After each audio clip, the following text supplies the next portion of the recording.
Wow! స్వప్న, నిన్ను పొగడటానికి తెలుగులో ఉన్న పదాలే సరిపోవట్లేదు. ఆహ్, నా నోట్లో మాట కూడా రావట్లేదు తెలుసా? అయినా ఈరోజు మన పెళ్లి రోజు కూడా కాదే. ఏంటి మేడం గారు ఇంత స్పెషల్‌గా రెడీ అయ్యారు? మొగుడు ముందు అందంగా రెడీ అవ్వడానికి కూడా కారణం కావాలా? మంచి టైం ఉంటే సరిపోదా? స్వప్న, నువ్వింతలా సపోర్ట్ చేస్తావని తెలిసుంటే నేనెప్పుడో మారిపోయేవాడిని తెలుసా? కొంచెం లేట్ అయినా మారాలని డిసైడ్ అయ్యావు కదా! అది చాలు నాకు. నోటీస్ చేయడం కూడా కాదు స్వప్న. నేను నిజంగానే మారిపోయాను. నాకు తెలుసు రాహు. ఈ విషయంలో నీకే థాంక్స్ చెప్పాలి. ఎందుకు? నేను మారాలనుకున్నాను. చీటిలో ఎవరు నమ్మలేదు. మొదట నన్ను నమ్మింది నువ్వే. ఇది రాసి నువ్వు ఒప్పించి, రాజశ్వేత ఈ కంపెనీని పెట్టించేలా చేసింది నువ్వే. దానికి నీకెన్ని థాంక్సో చెప్పనా తక్కువ స్వప్న. హలో శ్రీవారు. మొగుడు పెళ్ళాల మధ్య సారీలు, థాంక్స్‌లు ఉండకూడదు. మరి ఏముంటాయి? ఏముంటాయో నీకు తెలియదా ఏంటి? తెలుసు. కాకపోతే నువ్వు చెప్తే ఇంకొంచెం అందంగా ఉంటుంది. చిక్కులు. హుహు. ఎక్కడికోమంటావు? సారీ స్వప్న. నేనేదో కొంచెం టెన్షన్‌గా ఉన్నాను. ఏమైంది? అది నీ చేతుల మీదుగా సెలెక్ట్ చేయించి మ్యానుఫ్యాక్చరింగ్‌కి డిజైన్స్ అనేవి పంపించారు కదా! అవును. ఇప్పుడు అందులో ప్రాబ్లమ్ ఏమొచ్చింది? ప్రాబ్లమ్ కాదు. ఆ డిజైన్స్‌కి పబ్లిసిటీ కావాలి. దానికెందుకు టెన్షన్ పడ్డావు? రాజ్ తన కంపెనీలో సెలబ్రిటీస్‌ని పెట్టి యాడ్స్ కానీ, ఫోటో షూట్స్ కానీ ఎలా చేస్తాడు? నువ్వు కూడా అలాగే చేయించు. నా కంపెనీ రాజ్ కంపెనీ అంత పెద్దది కాదు స్వప్న. నీకు ఆ విషయం తెలుసు కదా! సెలబ్రిటీస్‌ని పెట్టుకుందామంటే కోట్లు అడుగుతున్నారు. ఇప్పుడు ఆ పబ్లిసిటీ కోసం అంత బడ్జెట్ పెట్టాలంటే కంపెనీ నడపడం కూడా కష్టమవుతది. అవుననుకో. నువ్వు చెప్పేది కూడా నిజమే. అలా అని పబ్లిసిటీ చేయకపోతే పబ్లిక్ ఎలా రీచ్ అవుతుంది? అదర్థం కాకే తల పట్టుకొని కూర్చున్నాను. నువ్వే ఏదైనా మంచి ఐడియా ఇవ్వచ్చు కదా! అవును, నీకెలాగో మోడల్ తెలుసు కదా! ఆ ఫోటో షూట్ ఏదో నువ్వే తెచ్చి చేయబోతావు. ఏంటి నేనా? హలో! నాకిప్పుడు పెళ్లయిపోయింది. ఒక పాప కూడా ఉంది. ఆ విషయం మర్చిపోకు. ఇవన్నీ నా వల్ల కాదు. అబ్బా! స్వప్న ప్లీజ్. నీకెలాగో మోడలింగ్ అంటే ఇష్టమే కదా! నువ్వే చేయొచ్చు కదా! అది కాదు రాంబరి. నన్ను కించపరిచేలా ఇంత కష్టపడుతున్నావు. మన కంపెనీకి నువ్వే బ్రాండ్ అంబాసిడర్ అయితే ఎవరి కళ్ళు పట్టుకోవాల్సిన అవసరం ఉండదు కదా! అది నిజమే అనుకో. కానీ అందరూ ఏమనుకుంటారో? మనం ఏమైనా తప్పులు చేస్తున్నామా ఏమైనా అనుకోవడానికి? పైగా జ్యువెలరీ యాడ్స్ అంటే చాలా పద్ధతిగా ఉంటాయి. కాబట్టి నువ్వు కంగారు పడాల్సిన పని కూడా ఉండదు. ప్లీజ్, ప్లీజ్ స్వప్న. ఈ ఒక్కదానికి ఒప్పుకో. పోనీ నా కోసం, మన పాప ఫ్యూచర్ కోసం. ప్లీజ్. Thank you Swapna. ఇక డిజైన్స్ అన్నీ నావే అని నువ్వు అఫీషియల్‌గా ఒప్పుకున్నట్టే. ఇక నన్నెవ్వరు ఆపలేరా? Thank you. Thank you so much. పాపం వాళ్ళిద్దరూ ఇంత ధైర్యం చేసి మన రూమ్‌కి రావడమేంటో, మీ చేతుల్లో పచ్చడైపోవడమేంటో. పాపం వెనకాల అది ఎదవల్ని చంపేయాలి. ఏంటి? చంపేస్తారా? మీరే మరి లేకపోతే సంబంధం లేని విషయాలకు వలలు లాగుతున్నారు. పెండ్రైవ్ అంటే ప్రాణం తోడిస్తున్నారు. నేను కొట్టిన దెబ్బలకి నెల రోజుల పాటు లేవను. మళ్ళీ మనకి కనపడదులెండి. ఇది మా మొదటి సంగీతం. ఇటు వాళ్ళు ఇటువైపు కారు దగ్గరికొస్తారు. ఇలా రాగానే ఇంతటికి మొత్తం ముందు ముక్కు దగ్గర పెట్టి కారులో ఎక్కించుకొని వాసు తీసుకోవాలా. వద్దు, ఒకసారి చెక్ చేద్దామా? వద్దు. పద, నువ్వు అటు ఇవ్వు. త్వరగా తిను. మనం ఆశ్రమానికి వెళ్ళాలి. అబ్బా! కాస్త ప్రశాంతంగా టిఫిన్ కూడా చేయనివ్వరా? ట్రీట్మెంట్ కలవతి. టైంకి ఉండాలి కదా అక్కడ. కానిస్టేబుల్స్, మనం అర్జెంట్‌గా వెళ్ళాలి. త్వరగా బ్రేక్‌ఫాస్ట్ చేయండి. అలాగే sir. Hi Raj. Hi sir. కూర్చో ఏంటి రాజ్ ఇక్కడ? She is my wife. నమస్తే ఆంటీ. నమస్తే అమ్మా. వెకేషన్‌కొచ్చేసారు. గుడ్. మీరిక్కడ ఓ కేస్ పని మీద వచ్చారా? సార్ వాళ్ళ రూమ్‌లో దొరికిన పెన్ డ్రైవ్ సార్‌కివ్వడం మర్చిపోయానే. మళ్ళీ ఎప్పుడు రిటర్న్ అవుతున్నారు? ఆహ్, రేపు రిటర్న్ అవుతా సార్. ఓకే. ఏయ్ కృష్ణ, గెట్ ఆన్. ఎడనా? ఏయ్ నువ్వు ఈ పెన్ డ్రైవ్ తీసుకెళ్ళి అది ఒక టేబుల్ దగ్గర కూర్చున్నారే, ఆ సార్‌కిచ్చేసేయి. ఇది మీ రూమ్‌లో దొరికిందని చెప్పు. అలాగే రా. నేను బయలుదేరా? ష్యూర్. అర్జెంట్‌గా వెళ్ళాలి. Okay Raj. Bye sir. Okay. త్వరగా వస్తారా? కానిస్టేబుల్ సార్ ఇక్కడికి రండి. చూడు సార్, ఇది మీ రూమ్‌లో దొరికిందంట. మా అన్న మీకిమ్మన్నాడు. ఈ పెన్ డ్రైవ్ ఎక్కడిది? తెలీదు సార్. ఓహ్! ఇది రాజు వాళ్ళ రూమ్‌లో దొరికుండొచ్చు. రాజుకి వాళ్ళనొచ్చి కాకిచ్చినట్టున్నాడు. ఇంతకీ రాజు ఎక్కడున్నాడు? వెళ్ళిపోయాడా? కానిస్టేబుల్స్ మీరు తింటూ ఉండండి. నేను ఇప్పుడే వస్తా. అలాగే సార్. కౌంటు. హ్మ్. పోలీసులు వస్తున్నారా? ఆగండి. ఇదేంటి? రాజుని ఈ ఊర్లో కిడ్నాప్ చేసిన అవసరమేంటి? సార్ ఏమైంది సార్? ఇందాక నేను పలకరించిన రాజ్, అతన్ని వైఫ్‌ని ఎవరో కిడ్నాప్ చేశారు. కిడ్నాపా? ఎవరై ఉంటారు సార్? కిడ్నాప్ చేసేవాళ్ళు. ఇక్కడ పేరు మూసిన గోల్డ్ ఆపర్చును. ఎవరు సార్ ఆ గోల్డ్? మురుగన్. నాకు అర్జెంట్‌గా ల్యాప్‌టాప్ కావాలి. పదండి. అలాగే సార్.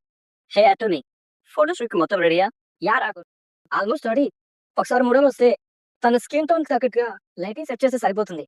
ఇంతకీ ఎవరా మోడల్? మై వైఫ్ స్వప్న. అదిగో వస్తుంది. మీ వైఫ్ నిజంగానే ఒక మోడల్‌లా ఉంది. మోడల్‌లా ఉండడం కాదు యాంటోనీ. ఒకప్పుడు తను మోడలింగ్ చేసింది. రాహుల్ అలాగే చెప్తాడు. నేనేమో చిన్న చిన్న యాడ్స్ చేశానంతే. అది చాలు మేడం. మీకు కెమెరా ముందు ఎక్స్‌పీరియన్స్ ఉంటే నా పని చాలా ఈజీ అయిపోతుంది. రాహుల్, చాలా పకడ్బందీగా ప్లాన్ చేసావు రాహుల్. నీ బైక్‌ను బ్రాండ్ అంబాసిడర్‌గా చేస్తే మార్కెటింగ్‌కి యువకులు పట్టుకోకూడదనే కదా నీ ప్లాను. Come on Anthony. ఇంత అందమైన టాలెంటెడ్ భార్య దొరికినప్పుడు ఆ అవకాశాన్ని నేనెందుకు వదులుకుంటాను చెప్పు? మరీ ఓవర్ చేయకు రాహుల్. ఆంటోనీ, నువ్వు వెళ్ళి లైట్ రాక. Hello madam. మొగుడిగా ఇంట్లో ఎలాగో నాకు రెస్పెక్ట్ ఇవ్వడు. కనీసం కంపెనీ చైర్మన్‌గా అయినా ఇక్కడ నన్ను గుర్తించి కాస్త రెస్పెక్ట్ ఇవ్వొచ్చుగా? సరేనే. రా. రెడీ. ఆ! సూపర్. రా. నువ్వెంత పెద్ద హెల్ప్ చేస్తున్నావో నీకు తెలీదు అక్క. నీకు తెలియకుండానే ఆ రాజ్ సామ్రాజ్యాన్ని కూల్చేయడానికి నా చేతిలో ఒక సందగా మారుతున్నావు. I really like it. ఆ! సూపర్. వావ్! చాలా బ్యూటిఫుల్‌గా వచ్చాయి. ఒకసారి చూసా. Wow! It's really amazing. Super గారు. మీరు చాలా అందంగా ఉన్నారు. Thank you Antony. మీరు పొగిడేసుకుంటున్నారు. నాకు మాత్రం భయమేస్తుంది. అదేంటి రా స్టిల్స్ బాగా వచ్చాయి కదా! నీకు నచ్చలేదా? ఆహా! No, no, no, no, no. నా ఉద్దేశ్యం ఏంటంటే ఈ ఫోటోస్‌లో నా వైఫ్ చాలా అందంగా కనిపిస్తోంది. జనాల చూపు మొత్తం తన మీదే ఉంటే ఇక నా నగలన్నీ ఎవరు చూస్తారు చెప్పు? ఆ! ఓకే. ఈ స్టిల్స్, సీడీ మొత్తం హోర్డింగ్స్‌తో నిండిపోవాలి. ప్రతి ఒక్కరు మన కంపెనీ గురించే మాట్లాడుకోవాలి. మన మార్కెటింగ్ మేనేజర్‌ని కాల్ చేస్తాడు. ఈ రోజే పని మొదలుపెట్టాలి. ఓకేరా. Thank you. రాహుల్, నీ చేత అవన్నీ యాడ్ షూట్ చేసేసా. కానీ ఇంట్లో వాళ్ళు ఏమనుకుంటారోనని టెన్షన్‌గా ఉంది. ఈ ఫోటోస్ చూసిన తర్వాత కూడా నీకు ఇంకా అనుమానంగా ఉందా స్వప్న? కావాలంటే నువ్వే ఇంట్లో అందరూ కూడా నిన్ను మెచ్చుకుంటారు. తప్పు చేశావని అనుకున్నా ఉంటే చాలు. నువ్వు పూర్తి హౌస్ వైఫ్‌లా మారిపోయావు స్వప్న. అలా మారడం నీకు నచ్చలేదా? ఆ! Actually I love it. ఈ రోజుల్లో కూడా భర్త సక్సెస్‌ని నా సక్సెస్ అని ఎంతమంది ఆడవాళ్ళు అనుకుంటారు చెప్పు? ఆ విషయంలో నిజంగానే నేను చాలా అదృష్టవంతుడిని. You very thanks but theatre అయితే కనిపించట్లేదా? మిమ్మల్ని కట్ చేశా. ఎందుకు? కిడ్నాప్ చేసిన వాళ్ళని కట్టేయాలమ్మా. అదే ప్రాసెస్. హ! మమ్మల్ని ఎందుకు కిడ్నాప్ చేశార్రా? మరేం చేయమంటావు? పెన్‌డ్రైవ్ అడిగితే మీరు ఇవ్వట్లేదు కదా! పైగా నేను మా ఇద్దరిని కొట్టి కొట్టకుండా చిత్తి కొట్టావు. మిమ్మల్ని అంత తేలిగ్గా వదిలిపెడతామా? రేయ్! నిజంగా ఏ పెన్‌డ్రైవ్ మా దగ్గర లేదురా. ఆ మాట నమ్మే వాళ్ళమైతే ఈ వెంట పడేవాళ్ళమే కాదు. మిమ్మల్ని ఇక్కడికి తీసుకొచ్చే వాళ్ళమే కాదు. రేయ్! అర్థం చేసుకోండిరా. మాకే పెన్‌డ్రైవ్ గురించి సరే జంగల్‌కి ఉందా? ఇంకేదైనా చెప్పు. వింత. మర్యాదగా పెన్‌డ్రైవ్ ఇచ్చేయండి. రేయ్! నా వైఫ్‌కి ట్రీట్‌మెంట్ ఇప్పించాలిరా. మరి వదిలేయండిరా ప్లీజ్. వదిలే ప్రసక్తే లేదు. పెన్‌డ్రైవ్ శృతి దగ్గర ఉందన్నారు. ఎక్కడ శృతి? దాన్ని వినిపించండి. ఏయ్! అది వేరే పెన్‌డ్రైవ్‌రా ఇది కాదు. అదే ఇది. మర్యాదగా పెన్‌డ్రైవ్ ఇస్తే మీ ప్రాణాలు దక్కుతాయి. లేదంటే మా బాస్ మురుగ చేతిలో చస్తారు. ఏదో మిమ్మల్ని ఆట పట్టించాలని అలా అన్నానురా. మేము వెళ్ళాలిరా. ట్రీట్‌మెంట్ తీసుకోవాలి. టైం లేదురా. ప్లీజ్ రా అర్థం చేసుకోండి. మాకు టైం లేదు. మీకు గంట టైం ఇస్తున్నాం. మా బాస్ వచ్చేలోగా ఆ పెన్ డ్రైవ్ మా చేతిలో ఉండాలి. లేదంటే చచ్చిపోతాను. పదరా. ఏమిటి ఇప్పుడు ఎలాగండి? అదే అర్థం కావట్లేదు కళావతి. అసలు మనం దేనికోసం వచ్చాం? ఏం జరుగుతుంది? ట్రీట్‌మెంట్‌కి ఈ రోజు ఆఖరి రోజు. ఎలాగైనా వెళ్ళాలి కళావతి. ఎలా వెళ్తావండి? మీరు అందరితో కలిసి బిజినెస్ చేయడం నాకు ఇంట్రెస్ట్ లేదని ఆ రోజే చెప్పాం కదా! మళ్ళీ ఎందుకు పిలుస్తున్నారు? కొత్త బాస్ జీతం పెంచగానే నువ్వు మారిపోయినట్టు మేము కూడా మారిపోయి రాహుల్ కంపెనీలోకి వచ్చేస్తాం అనుకున్నారేంటి?